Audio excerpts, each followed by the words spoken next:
My guest today is Dr. Thomas E. Woods, Jr.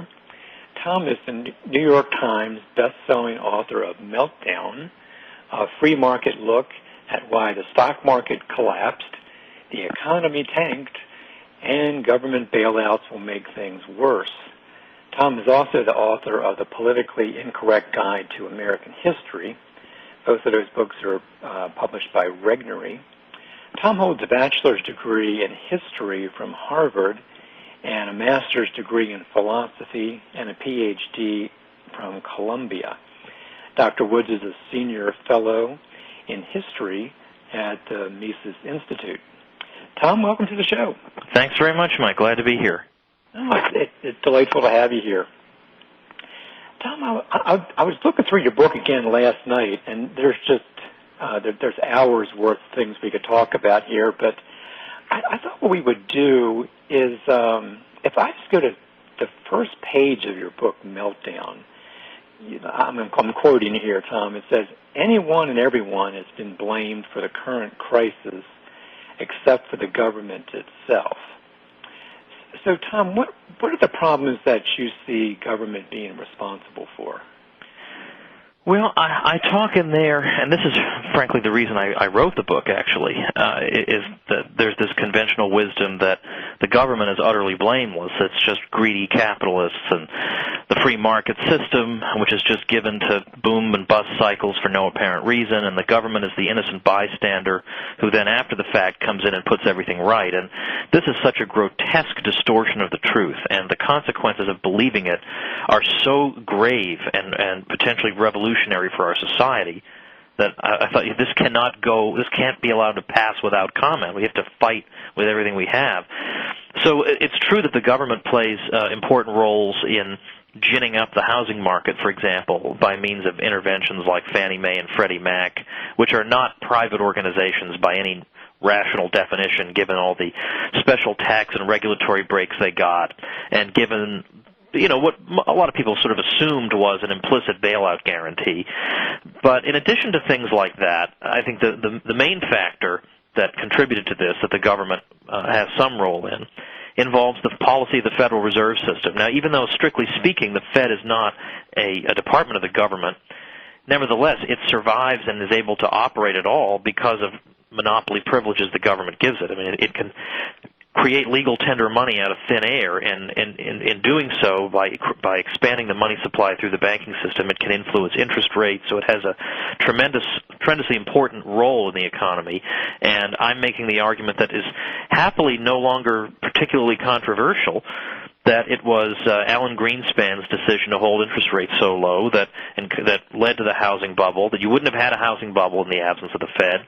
And, bubbles are going to burst, and so it's therefore more than anyone else on earth his individual responsibility for what's going on here. And, of course, recently, I guess a few months ago, we had to endure the spectacle of Greenspan saying in his sort of melancholy way that, my gosh, I guess there's a flaw in the free market I hadn't noticed before.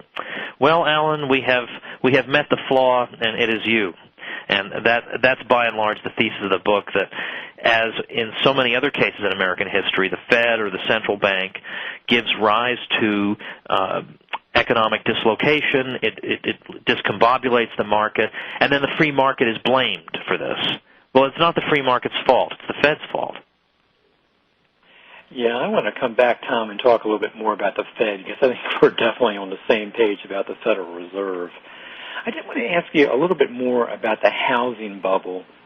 And I should tell my listeners, Tom, I think most of my listeners already know this, but I came out of banking, and I think you do a wonderful job talking about how the government created the bubble. You talk about, well, maybe we ought to start with Freddie Mac and Fannie Mae. Well, what were your concerns with those two organizations?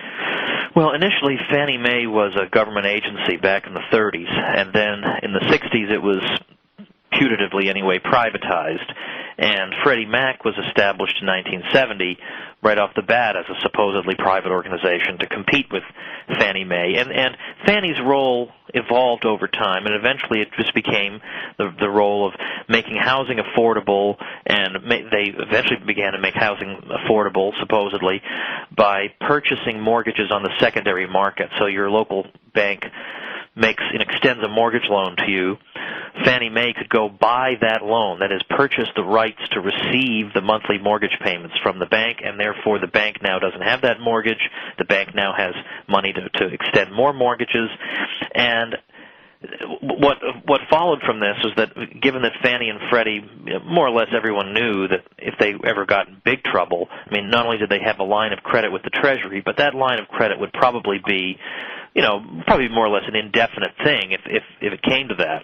So they naturally were inclined to be riskier in the types of loans that they would take on than they otherwise would. And the banks themselves began to feel like they didn't really have to worry about doing their traditional due diligence, because Fannie and Freddie were going to take the loans off their books anyway.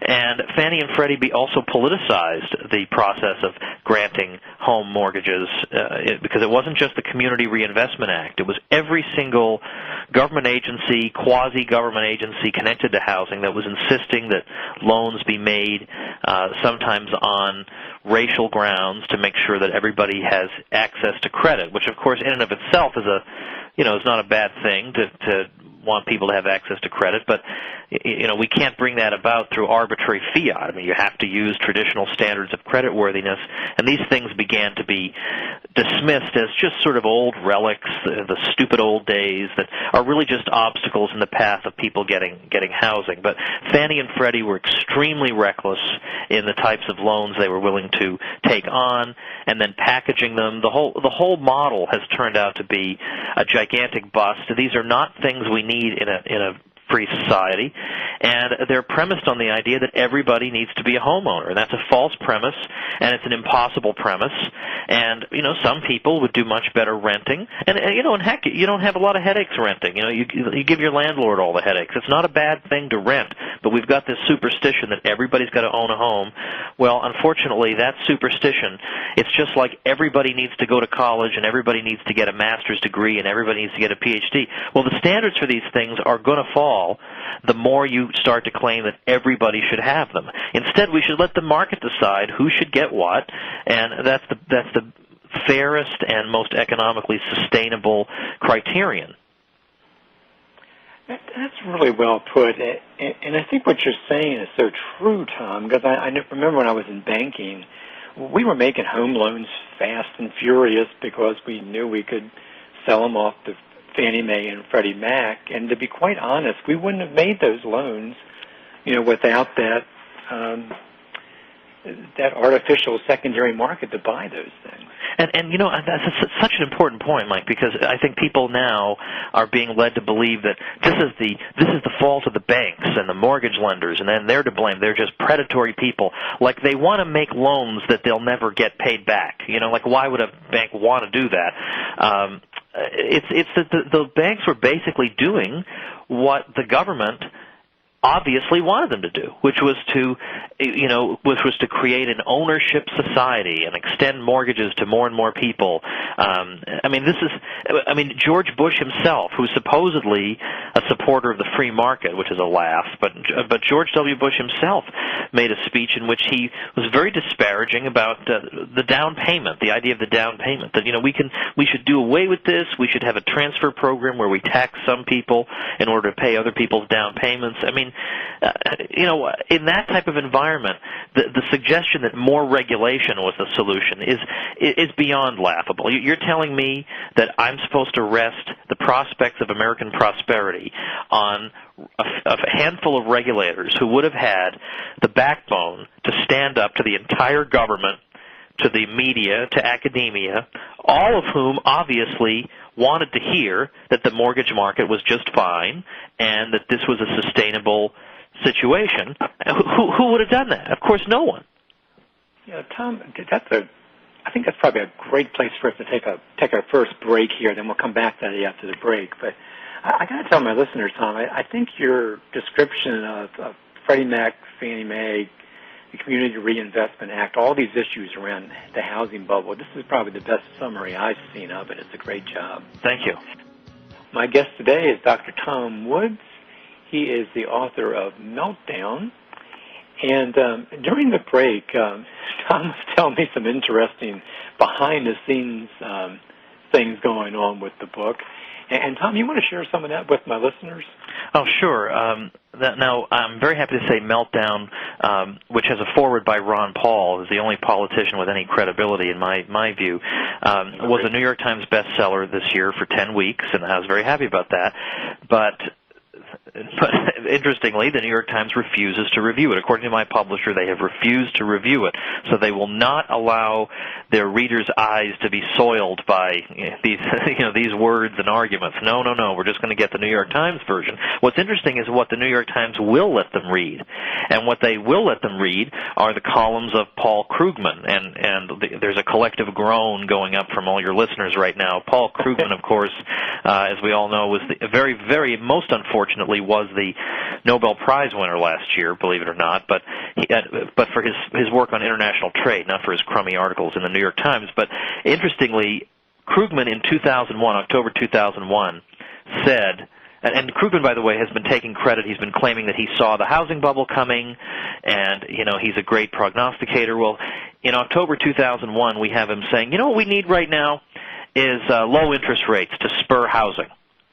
So, I mean, yeah, you know what, Paul, I could predict the housing bubble, too, if I had called for it the way you did. I mean, the guy calls for a housing bubble. I mean, he basically calls for the very factors, institutional factors that would bring about an asset bubble, and then later claims that, he was able to predict it. It is beyond belief. This is only recently that people have dug this out, and the poor guy is, I almost feel sorry for him, is just scrounging, just desperately flailing around to defend himself. But, so the New York Times has no problem publishing a complete and utter propagandist, but somebody who comes along and actually questions the whole foundation. Well, we can't have people reading that. And they wonder why their newspaper is going down the tubes and on its way to bankruptcy. Gee, I wonder why that could be.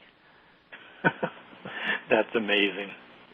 Well, I wanted to go back and touch on the housing bubble again, Tom, and then kind of lead into a discussion on the Fed.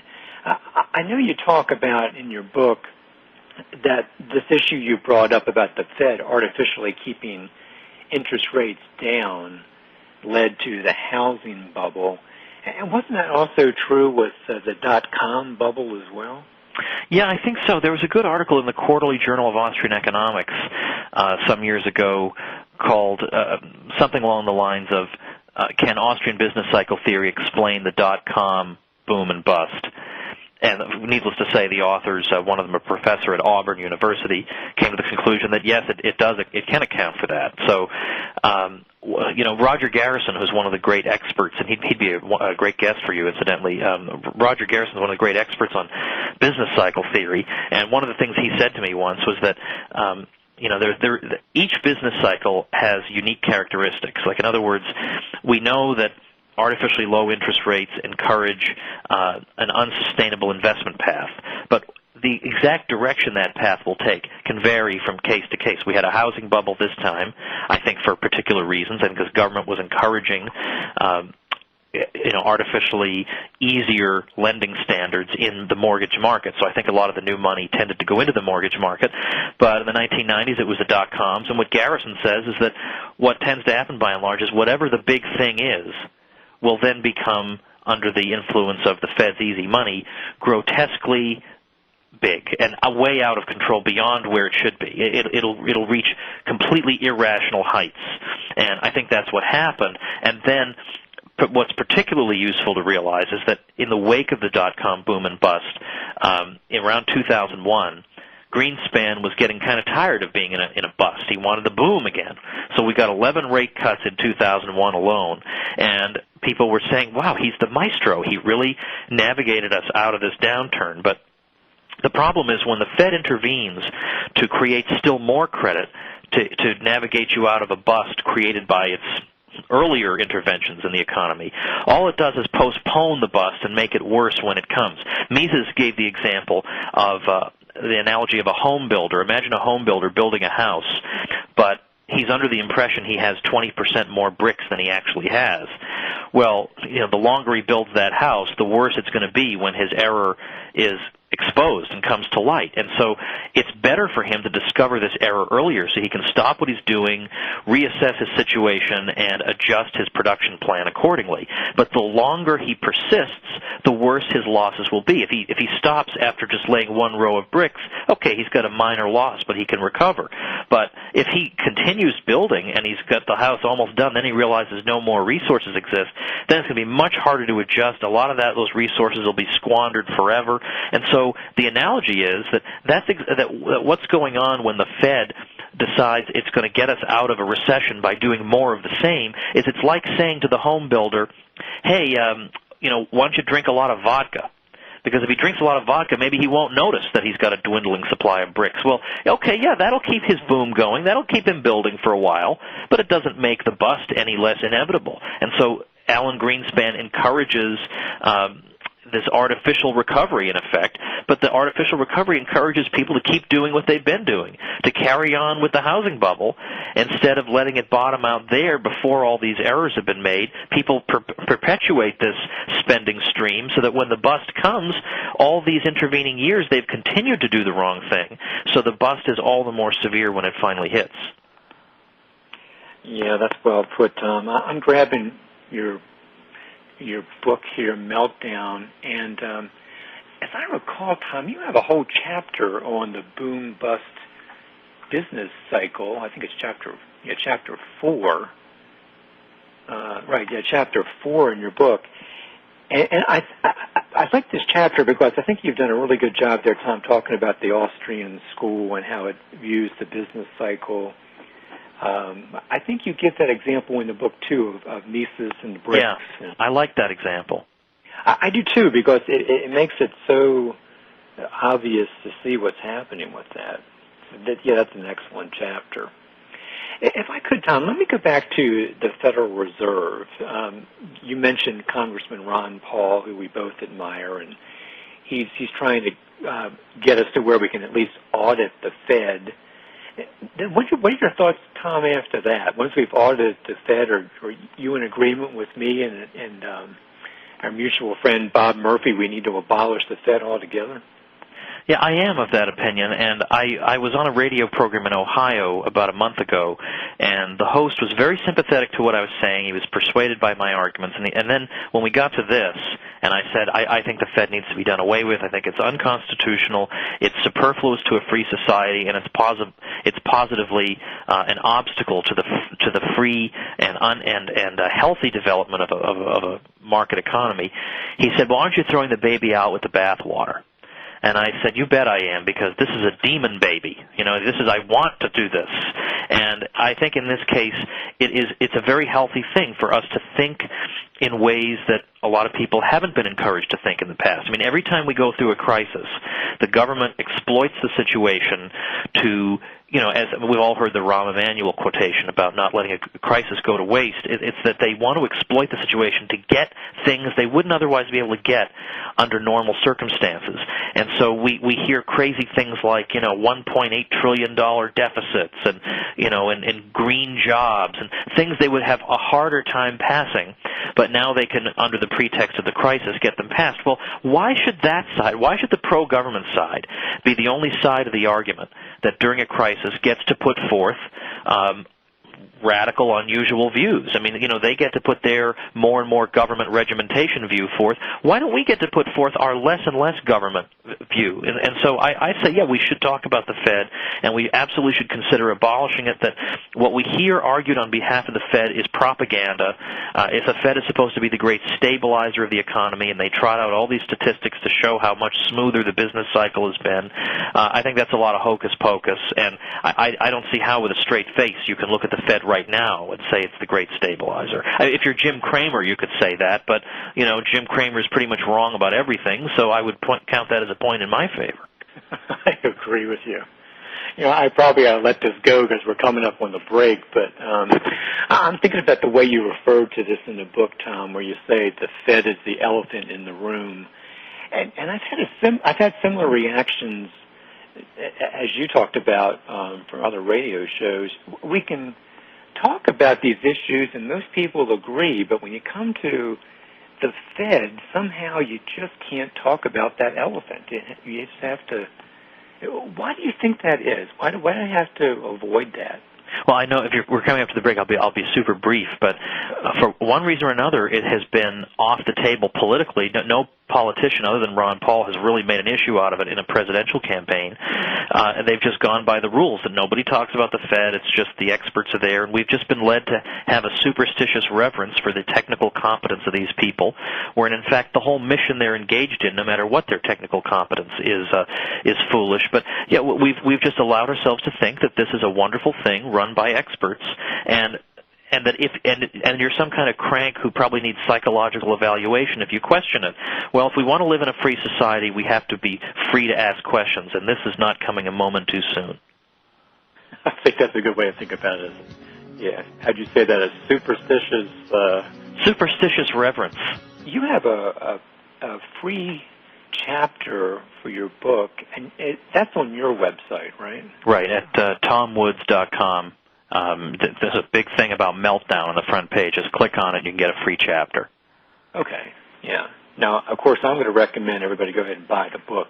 I'd like that too, but just goes to show how I'm being really sporting about this. You can even peek in there before you buy. A free peek is appreciated. Also, Tom, now I know you have quite a bit of, I think you have both audios and videos available on Mises.org. And then don't you have quite a bit of your, quite a few of your articles are on LouRockwell.com as well, right? Right. I've got big archives there, and I've got a lot of audio. I've got people saying, "Hey, I listen to your audio when I'm jogging." See, to me, I need to hear loud music if I'm jogging, but to each his own. But the easiest way to find those things is so you don't have to navigate and type my name in and look around. Is I link to all that stuff on the articles page at tomwoods.com. Okay, yeah, that's great. Yeah, they're great resources. Tom, let me do this. Let me jump into Chapter 5 of your book, where you talk about great myths of the Great Depression. And I think you talk about a few things here that Bob Murphy also talked about a few weeks ago. I know you talk about Hoover and FDR and so forth, but right. What are some of those great myths as you see them? Well, I think Bob has done a fantastic job with his book that I have recommended very highly and reviewed, The Politically Incorrect Guide to the Great Depression and the New Deal. So, I do explain the argument that the free market caused the Great Depression, and I show that no, in fact, as Murray Rothbard classically showed, it was of course it was the Federal Reserve once again. The myth about Herbert Hoover not being an interventionist president, I cover that. This is all covered in very brief compass, just because it's very hard anytime you're talking about economic downturns. People think of the Great Depression and they think, well, the free market caused that and government rescued us from that. And I need to show that that's not true if I'm going to have any credibility on the other issues. But one thing I point out is that in 1920 to 21, there was a pretty substantial, severe economic downturn that most people have forgotten about. And it's very worth looking at. And here's an episode where the government did the exact opposite of what all Keynesians would recommend. Between 1920 and 1922, the federal budget was cut in half. Now, that is the opposite of what our overlords tell us need to be done, is that, no, we need more spending by government. We need our government offices renovated. Citizen, this is for economic stimulus, don't you know? We get all this nonsense talk. Well, here we had the exact opposite done. The Fed was by and large passive during this crisis, and yet the thing was over very quickly. By summer of 1921, recovery is already evident. So, who are you going to believe, the Keynesian textbooks or your own eyes? I mean, this isn't supposed to be possible, and yet it happened. And this episode, which you'd think this would be front and center in a lot of major studies of American economic history, it is just down the Orwellian memory hole like it never occurred. So I dug it up and put it in Meltdown because I thought it needed to be known. And then somebody pointed out to me that up until a few months ago, There wasn't even a Wikipedia entry about the Depression of 1920. Now, I know people have varying opinions of Wikipedia, but, Wikipedia has everything. It has, it'll mention the Jethro Tull drummer from the 1980s who was on 2 albums, and it'll have a page for his third ex-wife or something. But nothing on the Depression of 1920? Well, now finally people are starting to talk about it, but it's no wonder that our politicians don't talk about it, because it's not flattering. They want to be flattered. They want to be told that in a downturn they have these almost magical powers to direct us out of it and bring us back to prosperity. And the Austrian theory, with this great historical example in the background, is in effect saying anything you do will make things worse. You are responsible for the downturn in the first place. You need to get out of the way, because all you can do is prolong the misery. And it's no surprise, as I say, that this episode doesn't get mentioned, but in my opinion, it cannot be mentioned often enough, because there is no quick, slick Paul Krugman answer to that episode. Yeah, this great myth of the Great Depression chapter, Tom, is great. That chapter's worth the price of the book for sure. Thank you. Let me do this, Tom. Let's go on and talk a little bit about Chapter 7 here, where you're talking about basically what's next. And I know that's a big topic, but where do you see things going, and what would you like to see? Well, yeah, let me start with the second question first. What I'd like to see is, people to follow what was done in 1920 and understand that the solution to the analogy of the master builder, which he's supposed to be an analogy for the whole economy, is not to liquor him up and keep him doing what he's been doing. It's to tell him he's been doing the wrong thing, and so in other words, allow failures to occur, because that's the economy's way of saying, okay, these were the wrong things. Now we need to reallocate resources toward the right things. I read the other day, Yahoo's reporting that in May we saw a 17% climb in the construction of new homes and apartments, and they said this is an encouraging sign. I don't see how it could be. How can it be an encouraging sign? We're doing more of something we've obviously got a glut of. They have to destroy houses. Some houses are actually being pulled down. There are no sellers for them. So we don't want to do that. We don't want to perpetuate the problem. We want to solve it. We don't want to encourage more of the same. We want to redeploy resources. So get the Fed out, get the federal government to cut as much spending as it can possibly do. Things like this would be a wonderful start. No bailouts. That's it. Make an announcement to the markets that that's it. From now on, there are no bailouts. And then at that point, the market wouldn't have all this uncertainty hovering over it. What huge overhaul is the government planning? What's it going to do this time? What sector of the economy is going to take over? At this point, private actors would have to say, all right, look, for better or worse, what we've got is what we're stuck with, and we're going to have to sort it out. And that's the beginning. Certainty and stability are what market actors want, and we need to give it to them. And this, of course, is the opposite of what they're going to do, unfortunately. And so it is essential, absolutely essential, that the correct understanding, the Austrian school understanding of what has happened to us, get out there, and that this conventional wisdom be smashed at every possible opportunity.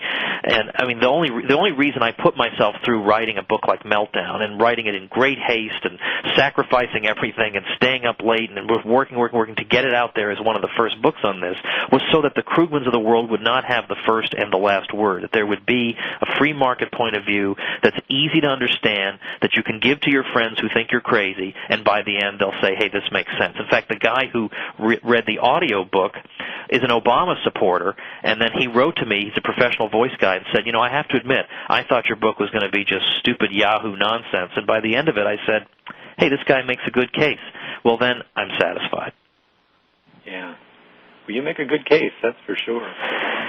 Thanks. So that's what I'd like to see happen. Whereas I think, they're by and large going to try and do the opposite. And the only way they'll be stopped is if public opinion shifts dramatically and quickly. The only thing that'll stop, the only reason they're supporting the Audit the Fed initiative, it's not because they all started reading Mises's book, The Theory of Money and Credit. It's that people called their offices. So, that's why, because there is a shift in public opinion. That's why these politicians do things. Let me try to do this, Tom. We've only got about 2.5 minutes left here, but last night it occurred to me, I was looking at the book again, and I was looking at your foreword. As we said, it was written by Congressman Ron Paul. And Dr. Paul's first sentence there says, many Americans are looking to the new administration to solve our economic problems. And what struck me, Tom, was, we used to think of Americans as being self-reliant. Why do you think we're putting so much faith in the government when they seem to be creating the problems? Is it just the easy answer? I think most people probably don't realize the government is creating the problems. I mean, I think most of the time when they're being educated and when they're listening to the media, I think they're being told that either that greedy capitalists cause problems and wise public servants solve them. I mean, that's social studies. That's junior year social studies in a nutshell. Or it's that, the free market just has these natural cycles and, it stinks. This is Karl Marx's view, but it's also the view of Keith Olbermann. The free market just goes up and down. And so, hey, somebody's got to navigate us through this, and who has the power to do it if not the government? So they're hearing these superficially plausible answers. And that's why it's so important to challenge that conventional wisdom, so that they hear that there is another way of thinking about this. And it's very important for free market economists, the Austrian school, to explain, look, we're the ones who are most likely to predict this, and we believe in the free market. So obviously we couldn't have had a free market if we free marketeers warned something was wrong. So I'm glad that Peter Schiff is getting a lot of attention. I'm happy my book did well. Ron Paul's books continue to do well. So, we're doing everything we can. And if we win, that's wonderful. And if we don't win, well, we gave it everything we had. Yeah. Well, and then tell me, so do you see some glimmers of hope, the tea parties and so forth? Do you think that are we having an impact? The tea parties are a good start. I think a lot of them are, their hearts are in the right places, but they're not focusing enough, in my opinion, on the Fed. But that's fine. It's a matter of education. The fact is they know something's wrong. And that makes them better than most of our alleged experts. That's great. That's a great starting point.